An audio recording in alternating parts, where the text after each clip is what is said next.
नमस्कार। आज मैं आपको समकोण त्रिभुज के बारे में बताऊंगा कुछ। ठीक है, समकोण त्रिभुज में क्या होता है, देखिए इधर कि जैसे इसका ये वाली भुजा होती है ना, इसको क्या कहते हैं और इसको क्या कहते हैं और इसको क्या कहते हैं। ठीक है, देखो जो सबसे क्या कहते हैं, आधार।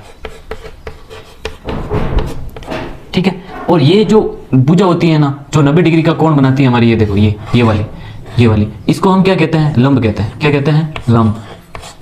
ठीक है, ये क्या हो गया, आधार, और ये क्या हो गया, लंब।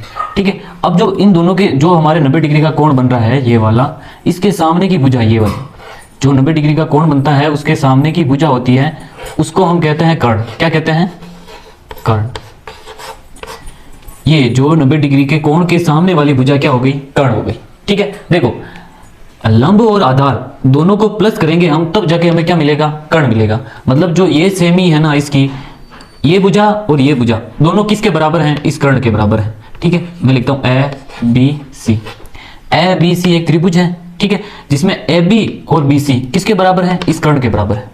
ठीक है, देखो क्या होता है, पहले तो 90 डिग्री के सामने वाली भुजा कर्ण होती है, और नीचे जो भुजा होती है उसको हम आधार कहते हैं, और जो ये खड़ी हुई भुजा होती है जो हमें 90 डिग्री का कोण बनाती है, उसे हम लंब कहते हैं।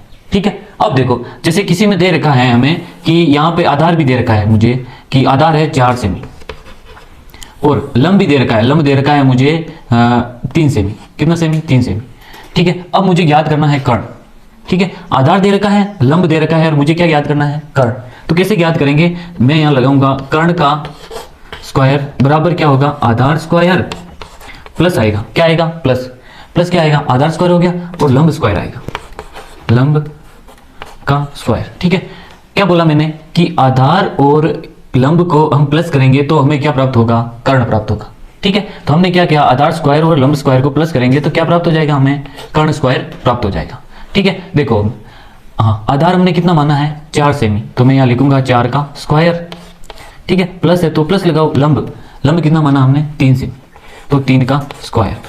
अब देखो यहाँ आ गया कर्ण आएगा, है ना, कर्ण का स्क्वायर। ठीक है, देखो 4 का स्क्वायर मतलब 4 को 4 से गुणा, 4 का स्क्वायर का मतलब क्या होता है, 4 को 4 से गुणा, कितना होगा, 4 को 4 से किएंगे तो 16, प्लस 3 का स्क्वायर मतलब 3 को 3 से गुणा, 3 को 3 से गुणा, कितना होगा, 9। ठीक है, हाँ अब देखो 16 और 9 कितने हो गए हमारे, 25। ठीक है, इधर क्या रहेगा, कर्ण स्क्वायर। ठीक है, हाँ अब देखो जो ये कर्ण के स्क्वायर लग रहा है ना, हमें कर्ण ज्ञात करना है, तो इस स्क्वायर को हम बराबर के इस साइड लाएंगे, तो क्या होगा, कर्ण को मैं बराबर के इस साइड लाऊंगा तो यहाँ आ जाएगा रूट, 25 का क्या आ जाएगा, रूट गया, तो हम क्या करेंगे, कर्ण ज्ञात करेंगे। तो 25 का रूट का मतलब होता है कि 5 का वर्ग होता है ना, तो 5, आंसर क्या आ गया, 5। हमने कर्ण ज्ञात कर लिया, कर्ण हमारा क्या आया, 5 सेमी। ठीक है, कर्ण हमारा आ गया 5 सेमी। ओके, धन्यवाद।